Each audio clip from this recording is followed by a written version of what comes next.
Hi friends, எல்லாருக்கும் வணக்கம். நம்ம டிஎன்பிஎஸ்சி சேனலில் இதற்கு முந்தைய வீடியோவில் பார்த்தீங்க அப்படின்னா இந்த கொஷினுக்கான ஆன்சரை உங்களுக்கு கேட்டிருந்தேன். இதற்கான சரியான விடையை பார்த்துடலாம். கீழ்கண்டவற்றுள் தென்னிந்தியாவின் கங்கை என்று அழைக்கப்படுவது எது?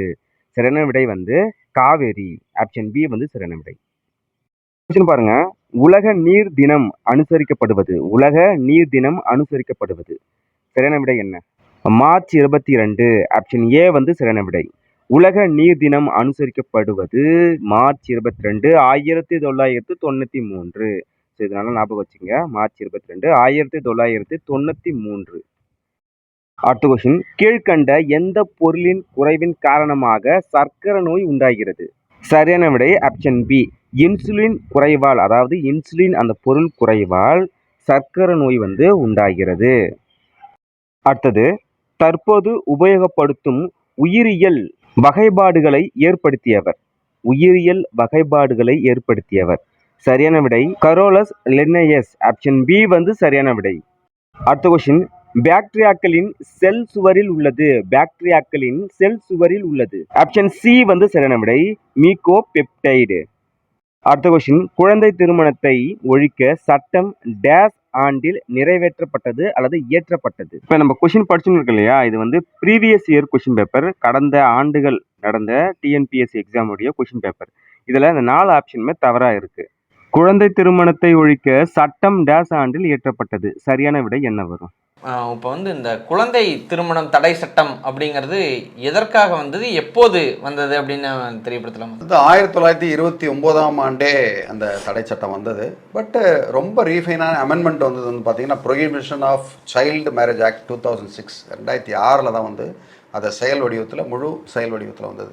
அதுக்கப்புறம் 2 வருஷம் தண்டனை அண்டு 2 லட்சம் அபராதம் வரைக்கும் விதிக்கிறதுக்கு உண்டான வாய்ப்பு வந்து உண்டு இந்த மாதிரி பண்ணுறவங்களுக்கு இன்றைக்கி நிலைமையில். ஸோ இது எதுக்காக அப்படின்னா, உடல் ரீதியாக மன ரீதியாக தயாராக இல்லாத குழந்தைகளுக்கு திருமணம் பண்ணுறதுமே அவங்க உயிருக்கே ஆபத்து வரும். அந்த ஆபத்தை தடுக்கிறதுக்கு, அவங்களோட வாழ்வை வந்து மேம்படுத்துறதுக்காக தான் இந்த சட்டமே வந்து உருவாக்கப்பட்டது.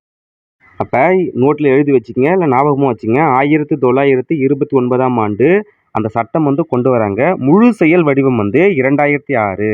ஸோ இதுக்குண்டான சட்டத்தோடைய தண்டனைன்னு பார்த்தீங்கன்னா 2 வருடம் வந்து சிறை தண்டனையும், அபராதம் பார்த்தீங்கன்னா 2 லட்சம் வரையும் இருக்கும். அடுத்தது, தேசிய மக்கள் தொகை பதிவு சார்ந்தது என்ன? சரியான விடை ஆப்ஷன் பி. குடியுரிமை சட்டம் 1955 மற்றும் குடிமகன் விதிகள் 2003. ஆப்ஷன் பி வந்து சரியான விடை.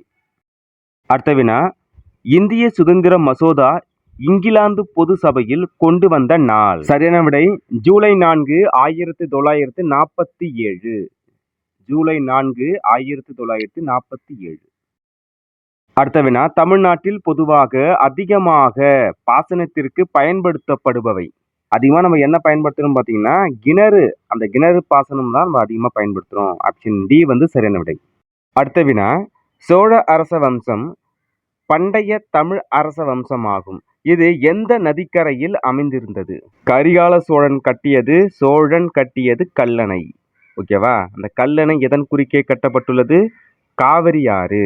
ஆப்ஷன் ஏ வந்து சரியான விடை. உங்களுக்கான வினா. உதயகிரி கோட்டை அமைந்துள்ள இடம். இந்த காணொலியில் பார்த்த 10 கொஸ்டினுமே எக்ஸாமில் கேட்ட கொஸ்டின், முக்கியமான கொஸ்டின். இவ்வளோ நேரம் பொறுமையாக கேட்டதுக்கு ரொம்ப நன்றி. ஸோ இந்த கொஸ்டினுக்கு உங்களுக்கு ஆன்சர் தெரிஞ்சிச்சுன்னா இந்த வீடியோ கமெண்ட் பாக்ஸில் கமெண்ட் பண்ணுங்கள். அப்படி தெரியலனா அடுத்த வீடியோவில் அப்டேட் பண்ணுறேன், பார்த்து தெரிஞ்சுங்க. இந்த காணொலி பதிவு கண்டிப்பாக உங்களுக்கு பயனுள்ளதாக இருக்கும்னு நினைக்கிறேன். அடுத்த காணொலி போய் சந்திப்போம். நன்றி, வணக்கம்.